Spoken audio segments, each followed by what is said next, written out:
You're listening to Simple Roots Radio, episode 70, and today we're talking all about fear, worry, and anxiety. Yes, we're going there. Welcome to Simple Roots Radio with Alexa Sherm. Alexa believes that simplicity in life is the key to achieving true and lasting health. And now your host, Alexa Sherm. Welcome back to Simple Roots Radio, the place to get healthy, live happy, and find joy. Yes, that is my greatest mission in life, is to break down all of these diet rules and regulations and really uncover what it means to get healthy, to live happy, and to live in freedom and a life that you actually love. And today, there's no better way to do that than to have one of my favorite people on, my friend and mentor, Alli Worthington. Alli just released a book called Fierce Faith, and it is legit amazing. It opened my eyes to the fear and worry and anxiety that I face. And not only that, but helps you in practical ways to overcome that, like to help you deal with that fear so it doesn't cling to your life every single day, like it loses its power. And I'm so excited to have her on to break this down more, to hear her own story with fear and how she learned these practices and how you can incorporate them into your life. It is going to be so fun. Not to mention, this is Alli's second time on the podcast. The first time she was on episode number 14. If you haven't listened to that, you must go back because she's also the queen of Breaking Busy, which is her first book that she wrote a few years ago. I believe it came out. But Breaking Busy is all about breaking down the hurdles and that badge of honor that we wear. That busyness is a measure of success. But what we know is busyness is just a Band-Aid, right? That covers up other things like what we're going to learn about today, fear and worry. And I know that my story with anxiety and worry runs deep, and Alli has personally helped me in my own journey, and I can't wait to share that more. So rather than me just talking, why don't we get right to the show? Here's Alli Worthington. Welcome to the show, Alli. I'm so excited to have you on. Thank you. I am so thrilled to be here. This is going to be great. Yeah. And just a little backstory about Alli and I. She was on an episode, one of the first few episodes that I had on, and I'll link the actual episode in the show notes. But you were on talking all about Breaking Busy. And I'm excited to start pulling all this together because today we're going to talk about your latest book, Fierce Faith, which is amazing. It hasn't come out yet, but it's soon to come out. And also about our journey together, because what most people don't know is that after we recorded the episode on Breaking Busy, I reached out to you because I just felt like the whole time we were recording is I have to know her more. I have to get more wisdom because you were unlike anyone else I had really encountered. And the fact that not only were you wise, but you were personal and raw and real, and you really had this spiritual faith aspect that I felt like I really, really needed. And so we've been able to get to know each other for the last year and a half, maybe, and really dive into all of this stuff that you wrote in both of your books, and obviously more, and how to relate that back to my business. But I feel like all the information that I've learned from you really can meet anyone in any walk of life that they have. So a funny journey like that. We didn't know each other the first time we recorded, and now, I don't know, I feel like I know you so well. Well, and that's the thing about business coaching that often surprises people. You think you get into a business coaching relationship and it's the person saying, okay, do X, Y, and Z, follow these steps and everything will be great. When really it's a lot more than that. It is when you're coaching somebody, especially when you're talking to them every week or every other week, you're really investing in their life. And for a business owner, you not only need to invest in, their funnels and their products and the planning, but it's your whole life. Mm-hmm. As a business owner, the health of you spiritually, the health of your family, how happy you are, how sustainable it is, and how you keep your energy up, it's all just as important as how well you market. Right. And it has been so true in our own relationship, because before you came into the picture, I was walking this journey almost alone. Like I had some previous help, but they were definitely not personal. And it was getting to the point, even I feel like in my own marriage, and I feel like where your latest book comes into play, Fierce Faith, is I was living in intense amounts of fear. And I didn't know what the future held, and I didn't know if I was capable. And I thought that there was something more for me, but I didn't know if I wanted to enter that journey. And I definitely couldn't keep doing what I was doing to our marriage. And what I mean by what I was doing to our marriage is making Peyton, my husband, be that almost Jesus-like figure in my life. That's what I called him. He's like, you're trying to make me Jesus right now, and I'm not Jesus.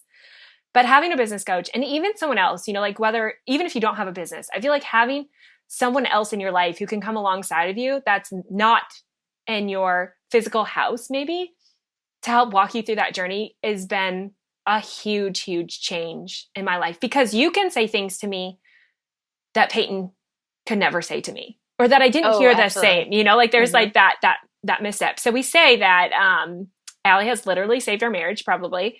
And if not, saved us countless thousands of dollars on counseling. So that is so true. But that is awesome. Yeah. But I mean, like, as the last few years, I feel like one of the biggest things that you've really helped me is to not walk in fear anymore, to take that out. And I want to ask though first, because I feel like there's so much confusion about fear. Is fear, worry, and anxiety all the same thing? Well, and that was one of my first questions. I knew that I wanted to tackle fear. And the way I go about writing a book or researching anything is I buy all of, the studies and the boring academic books, and I pour through everything and figure out, like, what are the best tools? What does research say? What do the top brains say about this? And the top brains will pick each thing apart. But for the purposes of this book, I put all three together because I feel like fear, anxiety, and worry just work together to create this just messy ball of emotions. Mm-hmm. We often culturally will say that we're worried, or we'll culturally say that we're stressed out, but we don't feel comfortable even expressing that we feel afraid.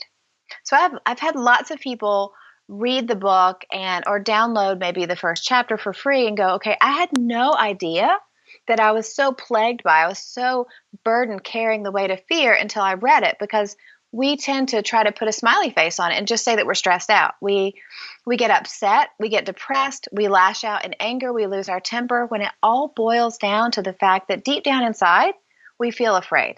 Mm. And because the fear feels so uncomfortable, we don't want to admit we feel it, and we definitely seems at the time like it's just too daunting of a task to overcome it. So mm-hmm. my vision for this book and my goal for this book is it would be a step-by-step manual, like a literal recipe book. You pull it off the shelf, and if you're feeling bad, if you have FOMO because social media is just wrecking you, okay, you just go to that chapter. Like 1, 2, 3, what do you do? If you're afraid of betrayal, if you're afraid something will happen to your children, what's a step-by-step process? Because fear is so upsetting. We just need somebody to tell us what to do.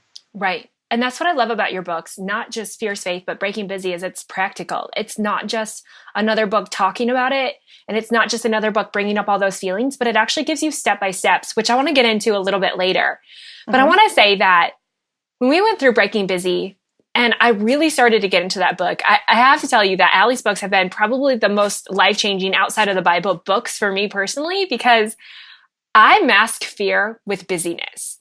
And I don't think that I'm alone in that.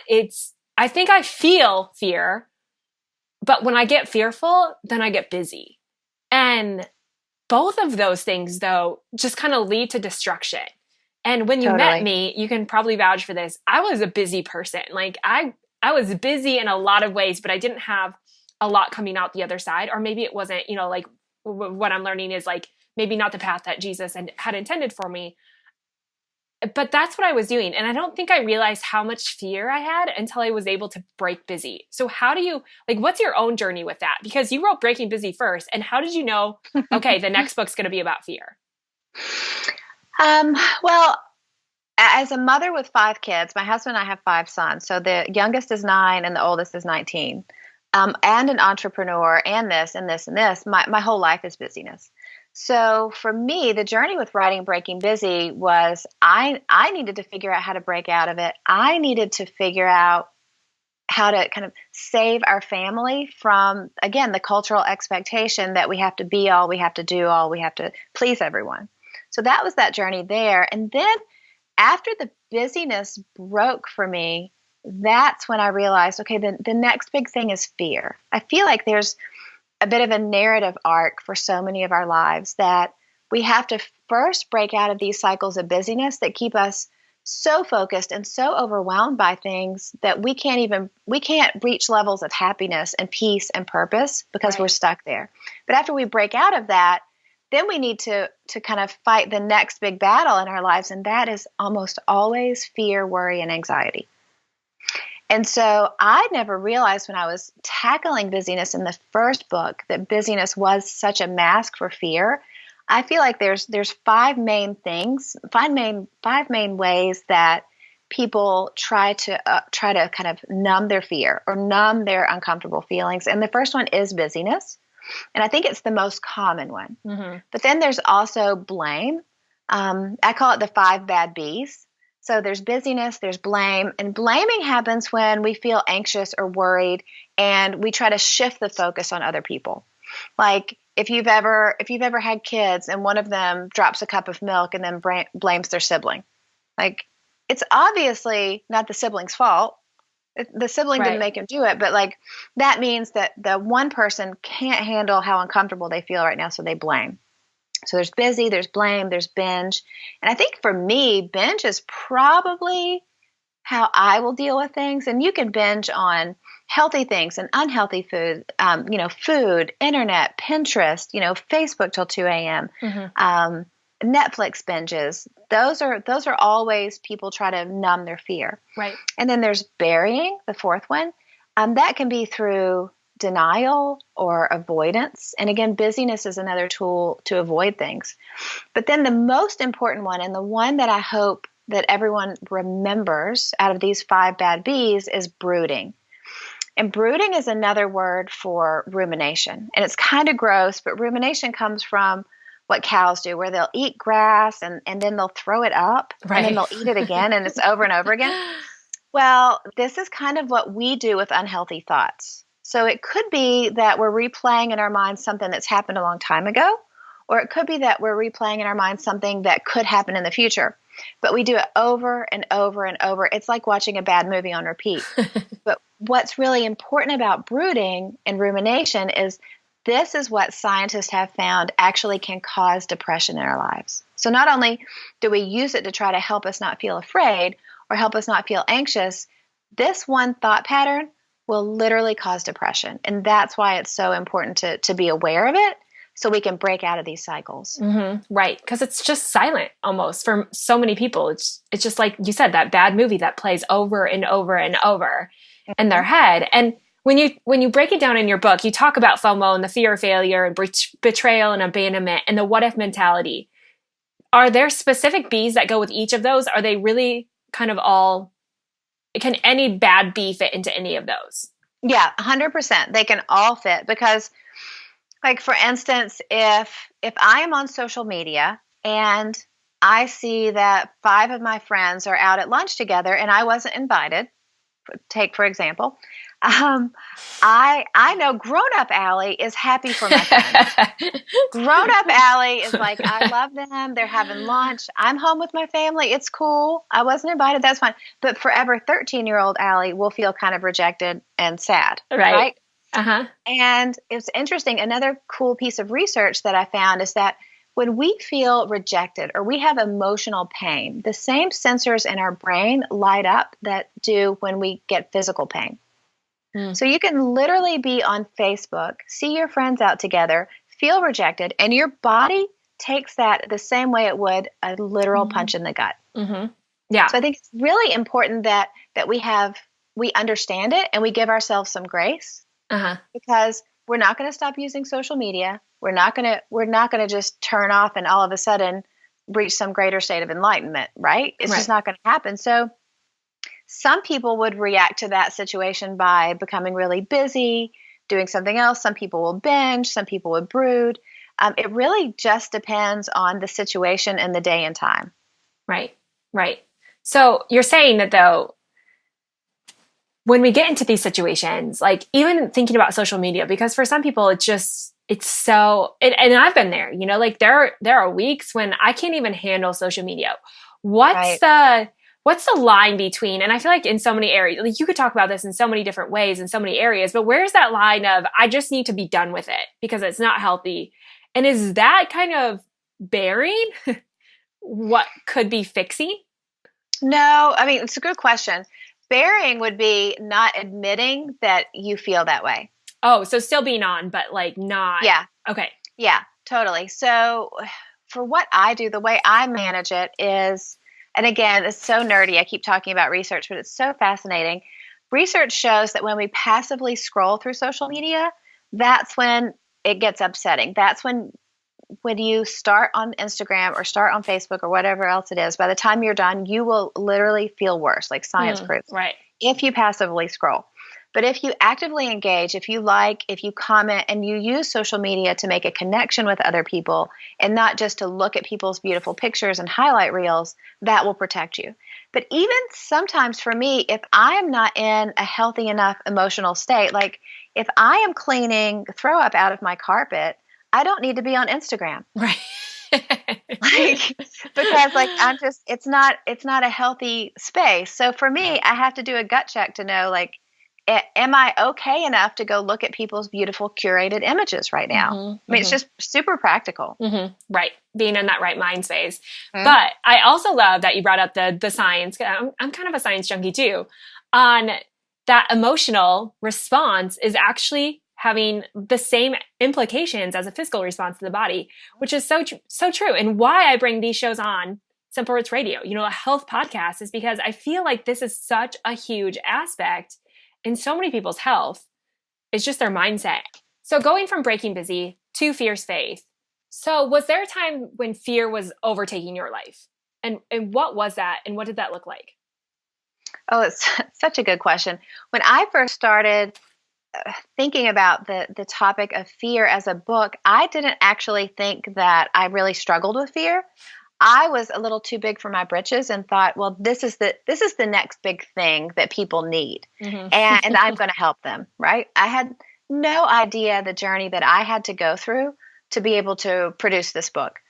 And what happened for me is right when Breaking Busy came out, my life started completely falling apart. So my husband developed adult onset asthma, a very severe form. So every virus one of the kids brought home would eventually turn into pneumonia for him. So it would be 2 weeks of us just worried that he wasn't going to get enough oxygen. So I'm canceling interviews and travel and just trying to fight to keep everything okay. And the fear was completely overwhelming me every day. And I got a call from my friend Christine Kane at the end of book launch week to say, hey, I need to talk to you. And I said, well, okay, let's talk. And now, mind you, I had one of the worst weeks of my life. Right. And that is book launch week for Breaking Busy. And she said, with this book, you are taking ground away from the enemy. And the enemy is going to take notice. And you need to know that he is going to attack Mark. That's my husband. And he is going to attack your children. And you have got to learn to fight.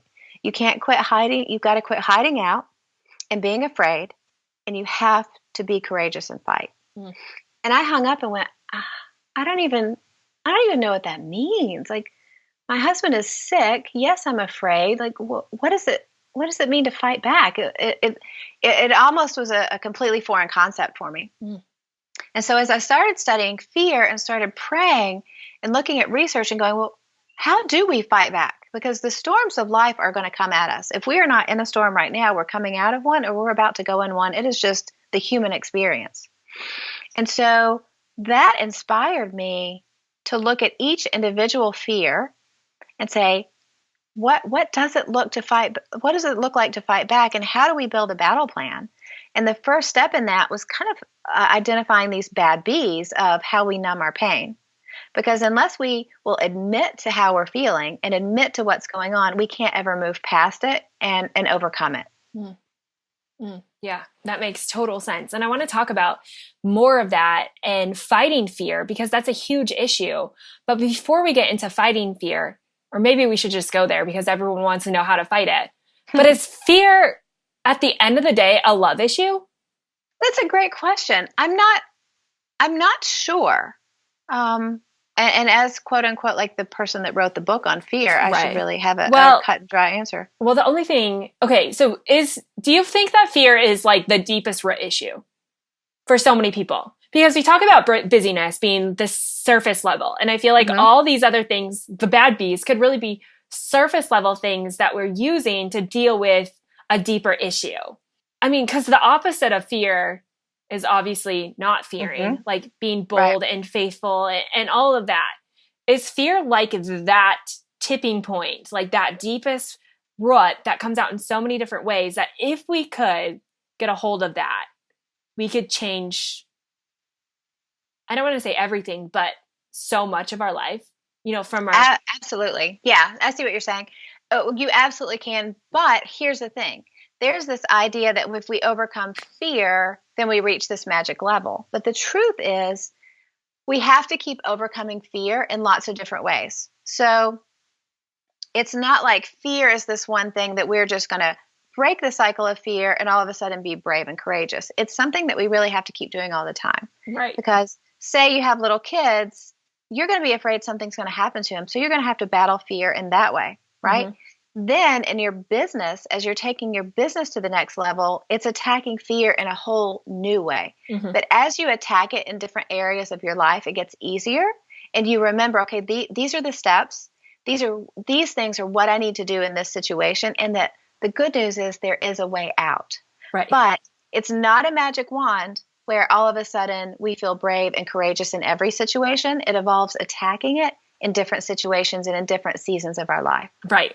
I just secretly want that magic bullet, like all of us. I do. That's like, fear is gone. It's vanished. I guess that's called heaven and eternal life. But exactly. For life here.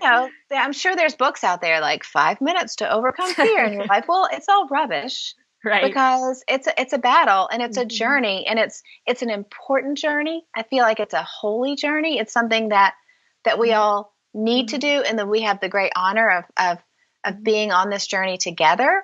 But it's definitely not easy. But man, it is so, so worth it. Right. And that's where the spirituality of fear and even health comes in, because I feel like our mindset is such a huge part of our health. And where spirituality for me comes in is that we have this immense fear, but without faith and hope in something greater, for me, fear is nearly impossible to overcome. Because to me, like when I'm asking, like, is fear a love issue? I think personally, and you've seen me on this journey, is I think one of the most difficult things for me to overcome fear was really believing that Jesus loved me. Like he really loved me. So maybe a trust issue, which you kind of talk about betrayal and abandonment. Maybe I have some of those issues in my life. I know I'm a super loyal person. And so betrayal and abandonment is really, really difficult for me to take in. Which also means it's probably more difficult for me to trust, which allows me to live in more fear, if that makes sense.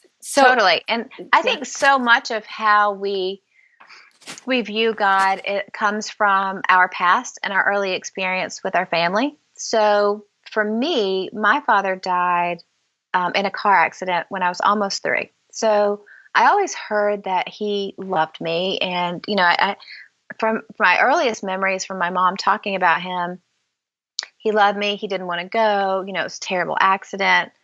But I still felt abandonment. But at the same time, I felt loved. And when I got older, I somehow subconsciously transferred that image of my father onto God.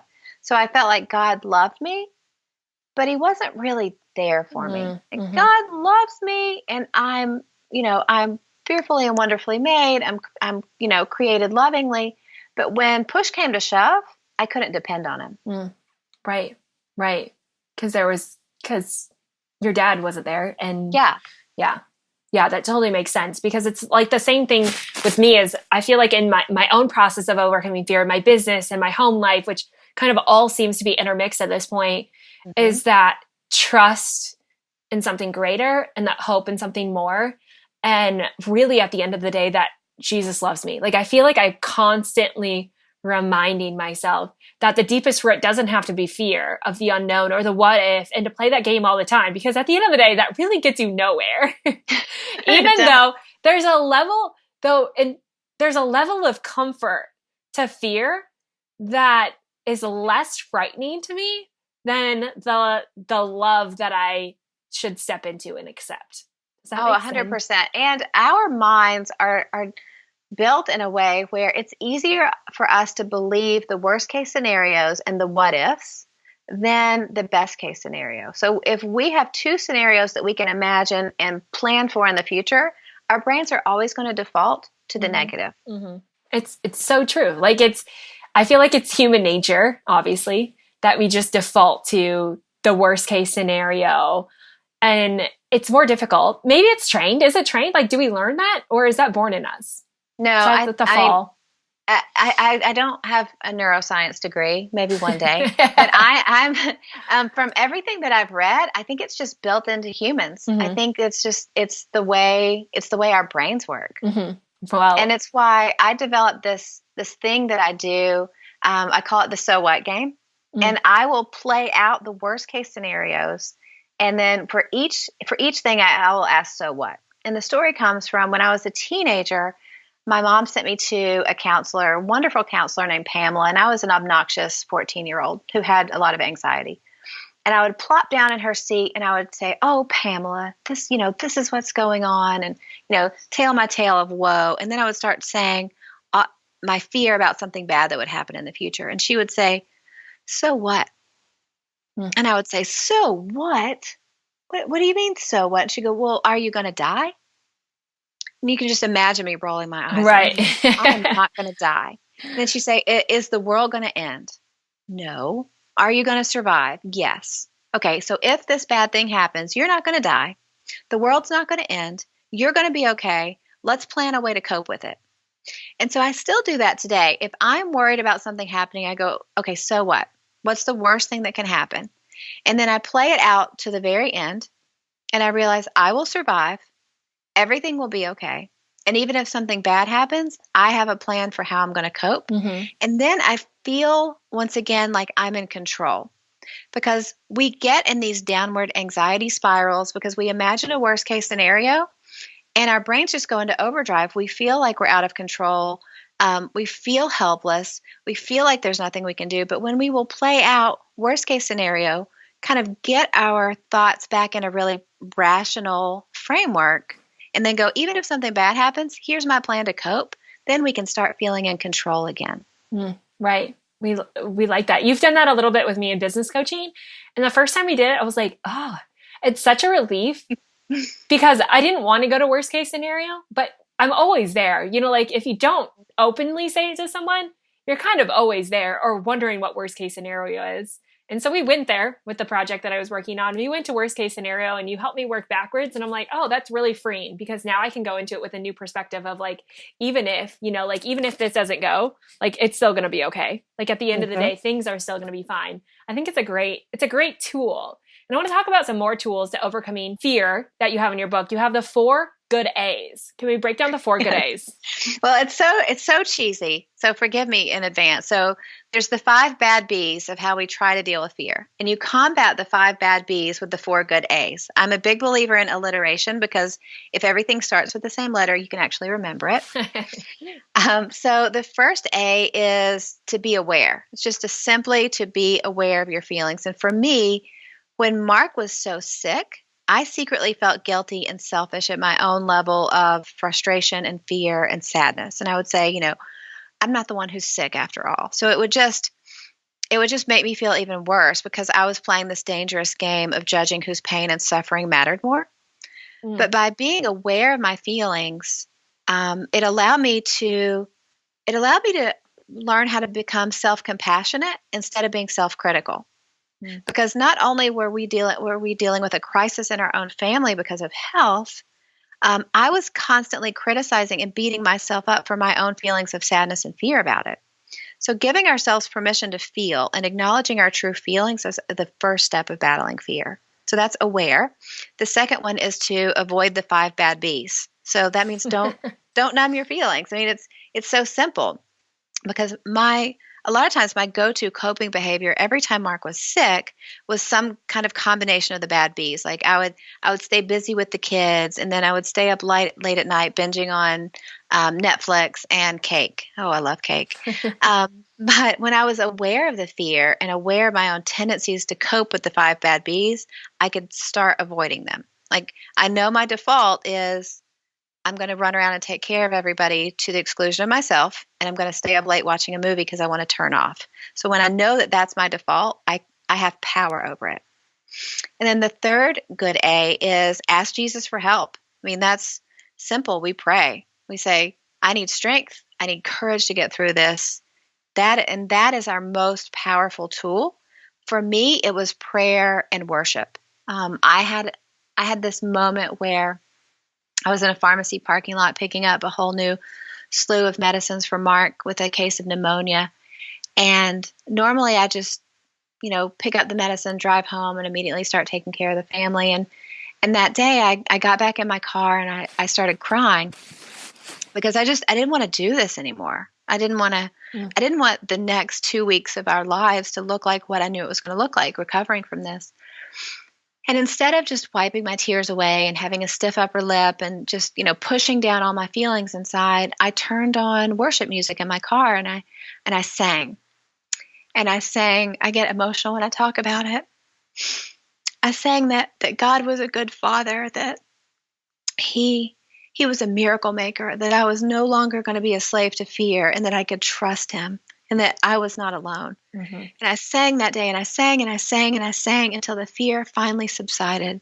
And that was my wake-up call that, oh, I have a weapon. Mm-hmm. Like, I can be a warrior against fear. And that weapon that I have is prayer and worship. Mm-hmm. Because sometimes we're so upset, we're so afraid, we don't know what to pray. But when we open our mouths and we sing out to him, and now mind you, I have a terrible singing voice, so thank goodness God enjoys it because he's the only one. That changes things. It changes our heart. It changes our atmosphere, and it begins to change everything going on inside of us. Mm-hmm. That was a massive wake-up call for me. And so that leads into the fourth A, which is attack. We practice the battle plan to take care of our anxieties on the physical plane. So we bring in the spiritual plane through prayer and worship, but then we follow the step-by-step, and it's different for every fear of what you can do every day to help yourself get over it. For some fears, it's the so what game, and for some fears, it's others. And, what's really funny is a few people that have actually read the book have said, I've noticed that the battle plan for this fear actually works for me for that fear. And I'm like, hey, it's not a total recipe book. Whatever works for you, run with it. Mm-hmm. But for me, and with the 4 good A's, it was recognizing you got to be aware, you got to avoid the 5 bad B's, you got to ask for help, and then you got to attack. You've got to fight back, because as long as we are living lives just, being beaten up by the storms in our lives, whether it's a financial storm, a health storm, struggle building our business, we have to have tools to be able to get back in control and to overcome. Mm-hmm. Right. And I feel like that over the course of the last few years, even since breaking busy and realizing that I was living in bondage to fear, I was living a slave to fear, really, the whole time. But I think one thing that I've come to this year is trying to put together, and I want to know your thoughts on this, getting rid of fear of life, but fearing God. Yes. Yes. We put a good word or bad word, and now we need to make it good. You know what I'm saying? There's confusion there. How do we fear God and nothing else? No, it's a great question and a great topic. We all have a tendency to put value on what we can see in front of us. So as we're watching our children grow up, we have all these fears of all the bad things that can happen. We have fear socially of how we're treated. We have fear of the future, that things are going to fall apart. We all do. It just happens. But we forget the healthy fear of the Lord who created us and loves us and has a perfect plan and purpose for us. And a lot of times we will completely arrange our lives to try to conquer the little fears around us and try to control them, I should say. But we forget to hook into the ultimate power source, that is God, who created us fearfully and wonderfully in the womb and has a plan for us and a purpose for us. And if we could connect into him with healthy fear and reverence, that we will be put exactly on our right plan, exactly on our right path in a way that we don't have to fear the earthly things. Mm-hmm. The healthy reverential fear protects us from so much of the fear that we have on this plane. Mm-hmm. Yeah. Just in life, isn't there so much like we have so many words that are overriding, even in the world of health, like eat this, not that, like fear this, not that, like, yeah, it's like pulling it all together into this, just like well life, like this well-lived, soul satisfying life. And I feel like it's probably always a journey. Is that what you would say? Like it's always a continuous journey that will always be on. Constantly. It never changes. And whether it is a fear of something bad happening in the future, or a fear that you're never going to live up to what you were meant to be, or a fear that you can't take your business to the next level, it always comes in new ways. Mm-hmm. All the time. I mean, I before Breaking Busy came out, I was positive that I was going to end up selling it out of the trunk of my car for 25 cents each. Like that I was going to be like standing on the street corner yelling at people to buy it. And the week the book launched, Mark was so sick, I didn't care a thing about anybody buying it. I was just trying to keep him breathing and out of the hospital. And then once Breaking Busy had some success, you would think as I prepared to tackle the next topic that I would feel confident. Well, no, I felt just as afraid that the fear book wouldn't work. And for me, it was because like, who really wants to sit around and talk about fear? Like I became this person at parties that was super fun. Like, hey, I'm Alli. Let's talk about your deepest, darkest fears. Like that sounded about as fun as a root canal. So sometimes, even if life is going swimmingly and we reach certain levels of success, before we're going to be able to go to the next level in our health or our business or our lives, we're going to have to face fear in a whole new way. Mm-hmm. And it's just this big cycle of getting stronger and fighting back and overcoming and then doing it all over again. Mm-hmm. Right. I live in Nashville, and so I know a lot of people with, a relative amount of fame or success, worldly terms, mm-hmm. Singers and stuff. And when I've floated this concept to them of, hey, the more success you have, sometimes do you get even more afraid? And I hear across the board, yes, 100%, because there's so much more to lose. Mm-hmm. So it's almost as if we have this idea that once we reach a certain level of success, things are going to be easy and we're not going to ever feel afraid anymore. That just sets us up to be disappointed. It is going to be a fight from the time you are, 20 to the time you're 90. Mm-hmm. Mm-hmm. And I love the concept of a whole generation of women getting strong, getting control, and saying, you know what, I'm no longer a slave to fear. I've got this, and I'm going to run with it. Right. And that's what I love. And I feel like Martin Luther King, like I have a dream, but like for real, like that we could stand up. And even in health, like I feel like there's so much passivity and like confusion, or we want it to be an all or nothing, or it just in life, I feel like that it's that way when really we're entering a battle. And right. Are we going to stand up to fight? So what is that first step of someone who's listening and thinking, gosh, like I'm living trapped in this world and I don't know what that first step is? Like, what is that first step to getting on board? And not just getting on board, because a lot of people can jump on board and think I'm going to do this, but they're not for it. You know what I'm saying? Like they think they need to do this, but they don't really want to do this. Like, what's that step of getting someone on board and getting them excited for the battle? Totally. It is the first good A, which is awareness. Mm-hmm. You not only have to have awareness of what's going on in your life and how you're feeling, mm-hmm. but you have to take the power back and get awareness to understand the implications and that there is a way out. Mm-hmm. So we have to understand it in ourselves and then arm ourselves with information and tools to be able to overcome. Awareness is key, because when we're in the middle of a storm or we're in the middle of being stressed and afraid, the last thing that's easy to process is, oh, there actually is a way out. There's a better way and there's help out there. Because when we're at a low point, it just seems so overwhelming. Mm-hmm. Yeah. And I just had another girl on the show, Trisha Hughes, and she was talking about her own journey with counseling. Mm-hmm. And I think whether you have a counselor or a business coach or just someone, I think that there's power in having, and for me, maybe this isn't for everyone, but for me, verbalizing what's going on in your head.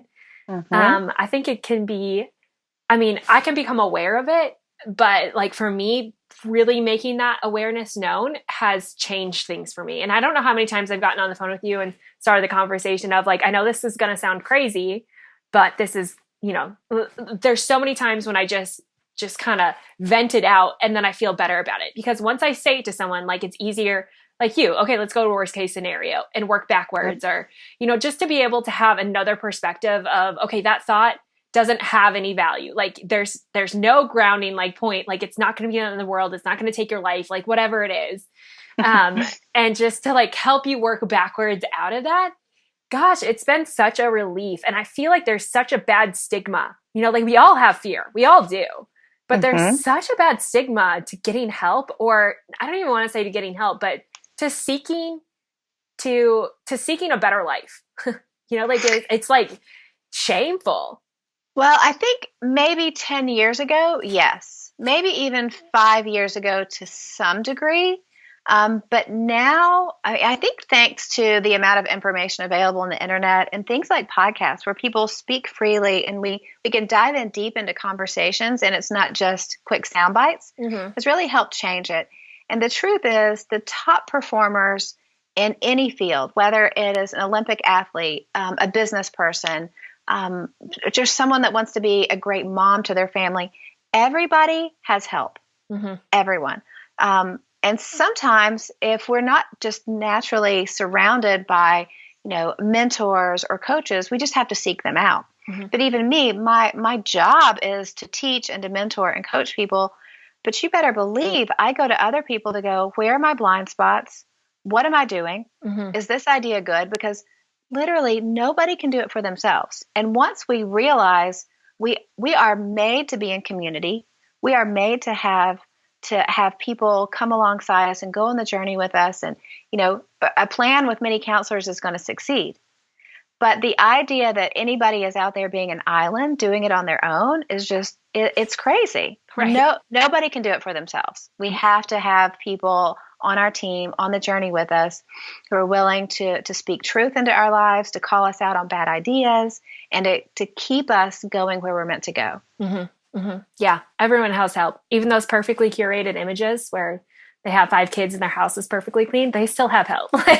Yeah, that's just a whole nother level of help. Right. Right. Okay, so it's the start of a new year. And everyone probably has some kind of resolution or goal, or, everyone's ready for something different, right? They're ready to take on 2018. What is some advice you can give us with starting out this year, knowing it's something fresh? Like, what do you hope for 2018? That's a great question. I was just reading this article that talked about a dip in happiness that women go through in their lives. And it starts at about 35 and ends at 50. Which that's a long time. Right? I'm like, why does that have to be the happiness dip? Right. But one of the reasons for the happiness dip is we are busy. We have a lot of responsibilities, not just with our families and our work, but our parents. But also all of the dreams that we had for ourselves in our 20s, getting married, having a family, having a house, having our business, whatever it is, a lot of times by your upper 30s and your 40s, you've reached those dreams. And so what happens is we forget to appreciate them. Like we've reached it, we're living it, and now we're like, okay, well, what's next? So for me in 2018, I want to be able just to remember all the great things that God has done for me. I want to revel in the achievements that I've had throughout my life and realize what I have right now, even in the middle of storms and battles and illness and my husband's illness and, raising 5 kids every day is just a landmine of what's going to fall apart right now. But, it's just the way it is when you have so many kids. In the middle of all that, I want to remember these are the days that I always dreamed of before. We may have battles, we may have storms, we may have bad things that happen in 2018, but all the things that I wanted when I was a little girl, they're here. They're not perfect, but life isn't perfect. And so I think for me, it's going to be such an increase in my daily happiness, but also it's going to help me fight the anxiety and the worry of the future to be able to focus in on all the things that I have now. Because I don't want us to be another generation of women who go, okay, between 35 and 50, I just really wasn't happy. There was too much stress. There was too many worries. There's too many responsibilities.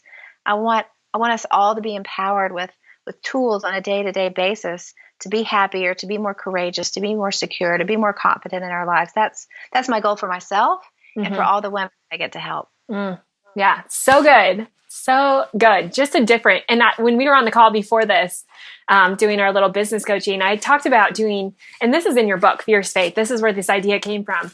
But in all the years past, people talk about doing vision boards. And I don't think that there's anything wrong with vision boards, where you dream up your life to go. I'm a dreamer by nature, so that just seems easy and fun. But like you said, there's that level of fear then, like this anxiousness inside of me of what if I don't get there? Like what if it doesn't happen? And so last year I bought this board to make a vision board, and it's at blank all year. And it's still in my closet in the same place. I swear I look at it every single day and I think there's something more for that board. And I obviously have never gotten rid of it. It's so ridiculous, whatever. It's a ridiculous thought. But inside your Fierce Faith book, you talk about like, it's same thing that you just said, like being grateful almost for everything that you've achieved. And so my plan for this year is to make a list of ways that God has revealed himself to me, to make a list of all the blessings in my life, almost like instead of a vision board, like a grateful board of like, look at where you're at, like, look where Jesus has you and all the reminders that he's given you. And to keep count of that, because I feel like that for me is helping me to press on, helping me not to give up and not to quit and not to fall back into a life of what ifs and wondering and anxiousness. Can you talk any more about what you kind of wrote in the book and your mission with that? Yeah, there's something really powerful about the concept of stacking up stones of remembrance. So in the Old Testament, God commands his people to stack up stones of remembrance, stones that will help them always remember how he was there with them, he stayed with them, he rescued them, and how faithful he is. And for I believe that this is the most helpful concept we can have to remember on a day-to-day basis that we're not alone, that he is good to us, that he loves us, that we know that he will take care of us in the future because he's always taken care of us in the past. He's not going to fail us in the future because he's never failed us before. So however it is that you stack up the stones of remembrance, with you, it's documenting, on a board. I have friends with beautiful gardens who literally stack up stones in their gardens. Whatever it looks like, it is celebrating the faithfulness of God in the past and helping to remind ourselves on a day-to-day basis that he's going to be faithful in the future. Yeah. Oh, I love the concept so much. Such a breath of fresh air, like to really go back and remember. Anyways, I'm going to make a download specifically about the stones of remembrance that they can get in the show notes at the end of the show. So I'll talk more about that later. But just a few quickfire questions before I let you go. Although we could sit here and talk forever because we really could. Generally, I don't get enough Alli. So what is the first thing you do every morning to fight fear? Oh, that's a great question. If I'm feeling really afraid, I turn on music. Yeah, you're the worshiper.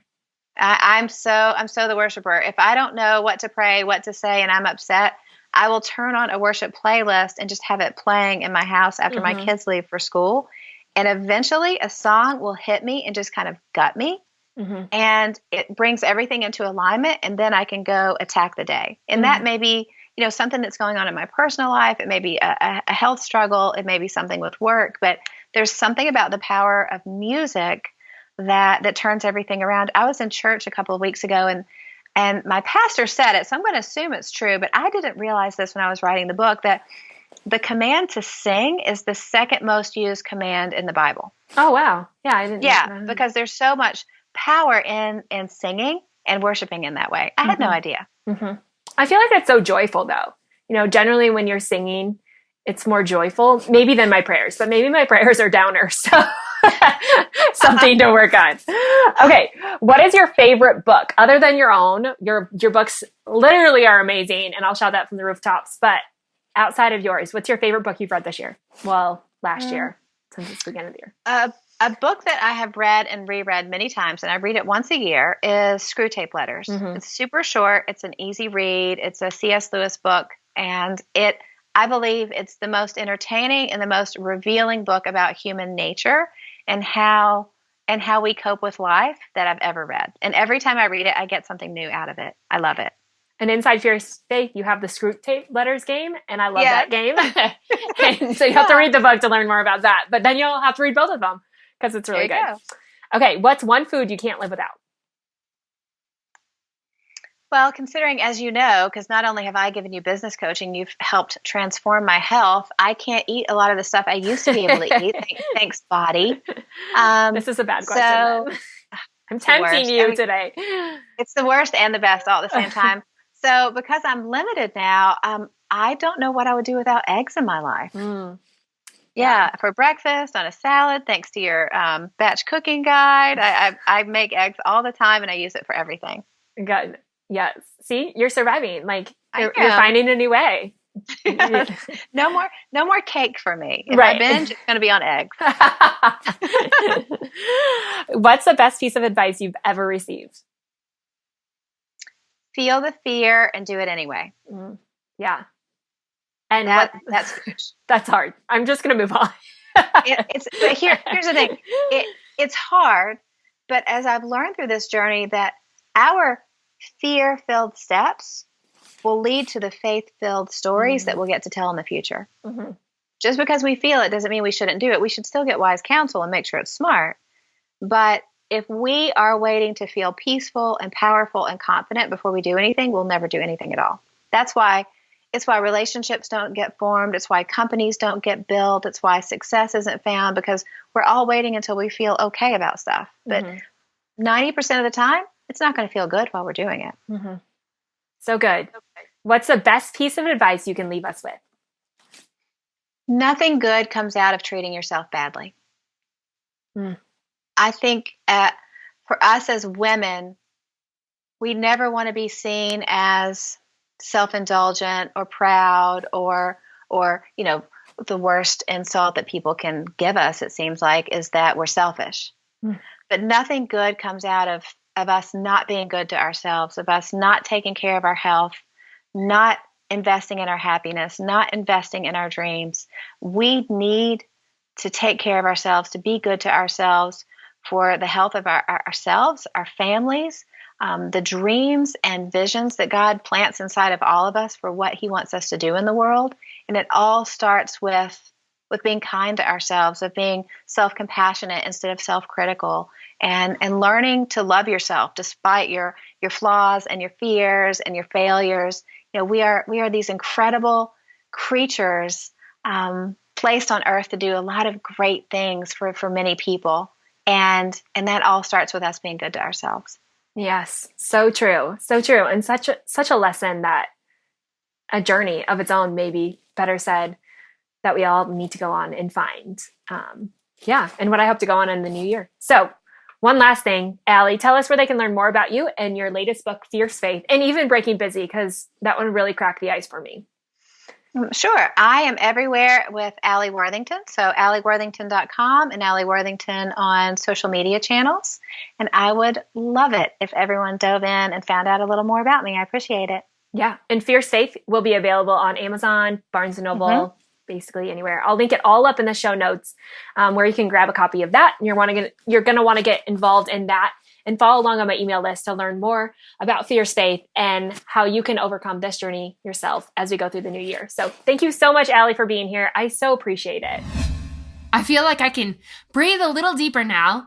Honestly, her book has been instrumental in helping me to uncover my own worry and anxiety, to make myself aware of it, and then to take those tools, those practical tools, and break it down and understand fear and worry do not have to control my life. And in fact, they don't even have to be a part of my life. Of course, it's always there, but now I have ways to manage it, to fight against it, and really to step out into battle, like we've talked about in the episode. I hope that you walked away from that podcast so inspired and so encouraged and ready to unleash the fear that might be grabbing hold of your life and holding you in a place that you don't want to be.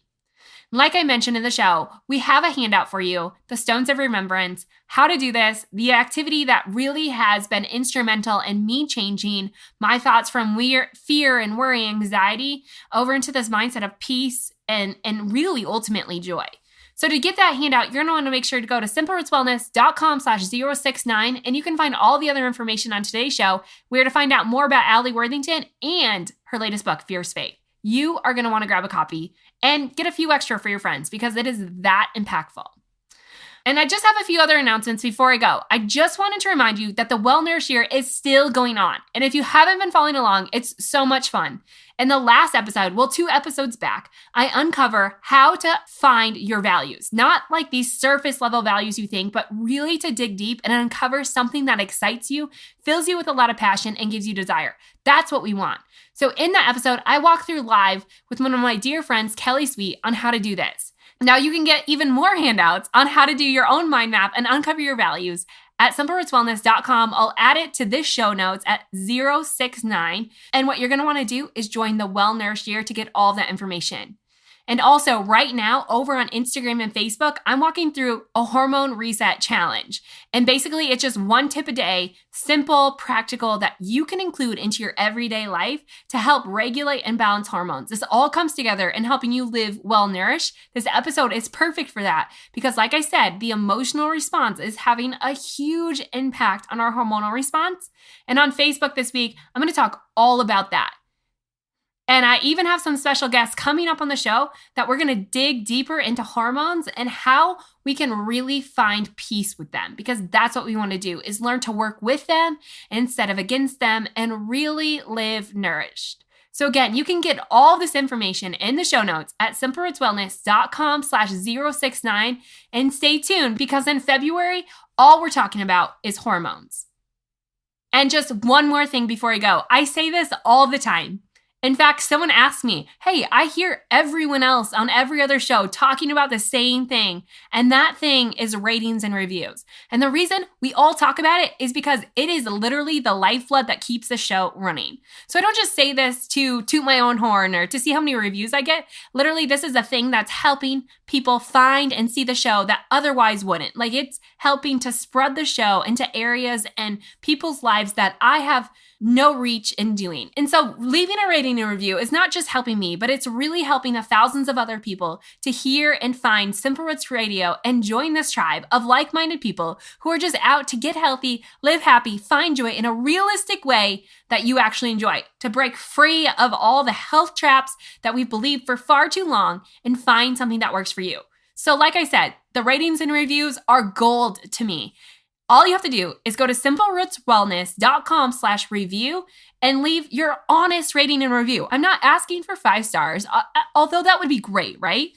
But I want your honesty. What do you love about the show? What would you like to see differently? Or what would you like me to add? Like, just honest ratings and review feedback, because I read every single one and I make changes based off that. So again, it takes 2 minutes out of your day. You only have to do it once, and it literally means the world to me. So if you could stop right now, rate and review the show, that would make my day.